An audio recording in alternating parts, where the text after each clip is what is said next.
Hi guys, welcome to Software Testing Help. In today's video, we'll be talking about the topic what are classes and objects in Java with an example. So this is a very important topic, and these are the basics when we talk about OOPS, that is Object Oriented Programming Standard, and we'll be talking about that what are the classes and objects in Java. So what are classes and objects with an example? So OOPS, Object Oriented Programming. Object Oriented Programming is a programming language model organized around objects rather than actions and data rather than logic. Historically, a program has been viewed as a logical procedure that takes input data, processes it, and produces the output data. So when we talk about the concept of OOPS, so OOPS stands for Object Oriented Programming.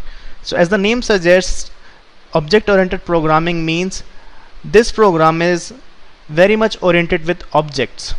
Okay, so it's a programming language where we deal with too many objects, okay, rather than the actions and data. So if we talk about historically, we used to write a program with a set of instructions. Okay, so but here we will talking about objects. So objects is a very important fundamental that we need to understand here. So object means a real world entity. So the word object has been taken from the real world entity such as pen, chair, table, etc. So we can consider anything in this world is nothing but an object. Okay, and every object has certain behavior. So based upon the concept of objects, this programming has been defined as object oriented programming. So it's a methodology or a paradigm to design a program using classes and objects. So in OOPS we are going to talk about classes and objects, and our program is written by using classes and objects. Okay, so as we know that if we consider any of the object, let's consider an animal like a dog. He has certain behavior. Fish has certain behavior, cats has certain behavior. So everything in this world is nothing but an object. So it's a real world entity. Now what is a class? Class is nothing but a collection of objects. So you can see that in this pic I have tried to illustrate that what kind of objects can it be. It can be table, it can be fan, it can be pen, keyboard, bike, etc. So everything is an object. And what is a class? Class is nothing but a collection of objects. So if I try to put an analogy here, like an example, here I am teaching one video tutorial in Software Testing Help. It consists of lots of students will be watching these videos. So these students are nothing but an objects. Okay, and I am also an object, but I am conducting one class here. So a collection of objects, a collection of students is nothing but a class, and every object has certain behavior. Like if I'm using my headphone or my microphone to use a recording, it has also certain behavior. Okay, I'm using my laptop, I'm using my mouse, everything is nothing but an object here. So this is just an analogy to make you people understand. So a class is nothing but a collection of objects. Okay, a class is a blueprint or a template or a set of instructions to build a specific type of object. Every object is built from a class. So if I want to say that, let's suppose we are providing software testing trainees to the students and professionals. So if any student or any professional want to enroll in that class, so he has to be a member of that class, means he has to be an object of that class. Okay, so every object or every member is built from the class because he can access all the recordings or any content from the class if he is an object, if he is a member of the class. Okay, so class is nothing but a collection of objects. Now if I try to define a sample class, so class looks something like this. So let's suppose I have a class stock. So I am considering an example of stock market, in stock market generally we deals with commodity. So I am using one variable here, commodity, and the second variable I'm using is price. Now there is one function here. Now when you want to buy some shares from the market, there are two things that you can do to the shares. Either you can buy the shares from the market, either you can sell the shares.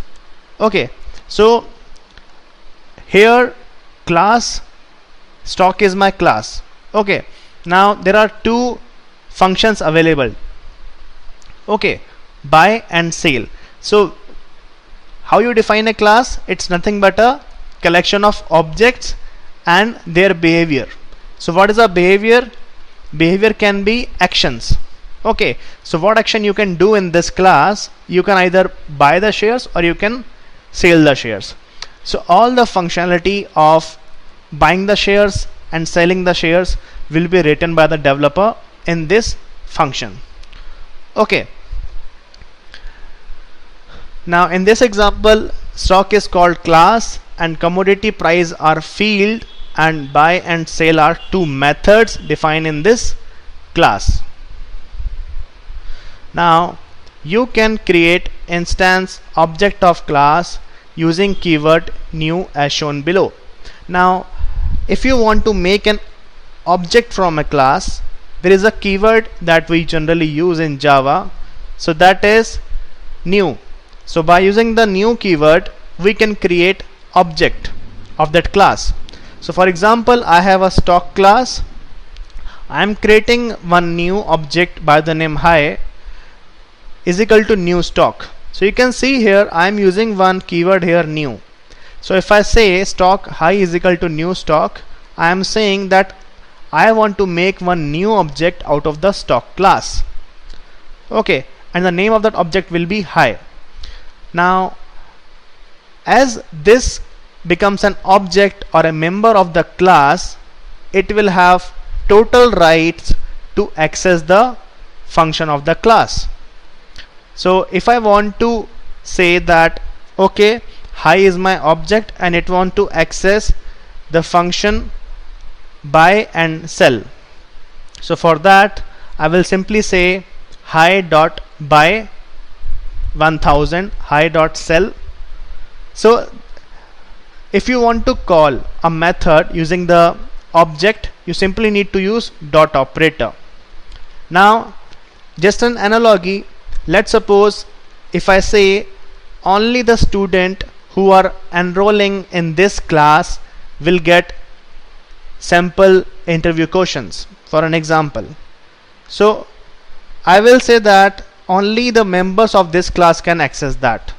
Now if anybody wants interview questions, obviously he will have to enroll in this class, because after you become a member or object of this particular class, you will have the access rights to see the interview questions. So and similarly, if I want to access the function of the stock class buy and sell, I will have to become a member or an object of that class. I hope it makes you understandable with the analogy. So as a sample program, here I am using one sample program. So let's see how this program works. So I have one sample program, or you can see a class by the name Calci, that is calculator. This is how a sample program looks like. It says int a int b is equal to 5, int c is equal to 4. So here I am writing one function, that is sum, to calculate the addition of a plus b and store into the c. So here I will type system out.println sum is c.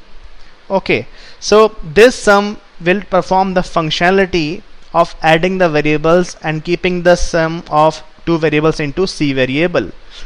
So if I want to access the sum function, first I will have to become object of that Calci class. So here you can see I have used the new keyword to create the object of Calci class. Then I can say that once I have the object, I can directly access the sum function by using the dot operator. So if I try to run this program, let's see what is the output. So you can see that output is getting printed into the console, sum is 5. So the call goes like this. In Java, the call will go to the main function will create an object of the calc class, then it will check the function available in C in sum, then it will go to the variables, get the values, perform the sum and print the values. Okay, so this line will print the output. You can see in the console sum is 5. So this is how you can see it's a sample class which holds objects and the methods to perform the functionality. Now one thing to be noted here is that every object has some behavior, and behavior of every object is stored in methods. So here if we see, it is nothing but a method. Okay, so sum is a function or method is one of the same thing. So every object, like I have given an analogy that every object in this world has a behavior. Like if we have a fan, it has a behavior that it will revolve. If we have a object like dog, it will bark. So there are different objects available in this world, and every object has a certain behavior. So that is the concept of objects and classes in the OOPS. So I hope guys the concept of classes and objects gets clear with this particular video tutorial. We'll be sharing this PPT, the links and the sample code in the next to this video. I hope you like this video. For more interesting videos related to software testing, keep watching Software Testing Help. Thank you.